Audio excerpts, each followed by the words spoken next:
প্রিয় দর্শক দেখতে পাচ্ছেন এই যে ছোট ছেলেটা আসলে এই গ্রামটার নাম কি কৃষ্ণনগর ইউনিয়ন না? এই যে দেখতে পাচ্ছেন বাঁশের যে সাঁকোটা এটা দিয়ে মানুষের কত শত শত মানুষ আসা যাওয়া করে, কারণ এরা রাস্তার খুবই সমস্যা। আর রুগীরা আসলে এই সাঁকো দিয়ে যারা না পারাপার করতে পারে, সবসময় যে নৌকা আছে। ছোট ভাই তোমার নাম কি?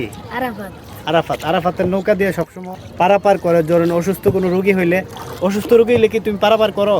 জি, আমি সাহায্য করি। মানে অসুস্থ রুগী হইলে ও টাকা ছাড়া ওই পারাপার করে। আসলে এই এলাকার যে এই গ্রামটাতে আপনার প্রায় 150 থেকে 200 পরিবার আছে। এরার যে এই রাস্তাটা খুবই সমস্যা। এই গ্রামটার নাম কি বলো? দৌলতপুর বিলেরপাড়। দৌলতপুর বিলেরপাড়। জি। এই গ্রামটাতে আসলে এরা অনেক মানুষ আছে, প্রায় 150 মানুষের মতো।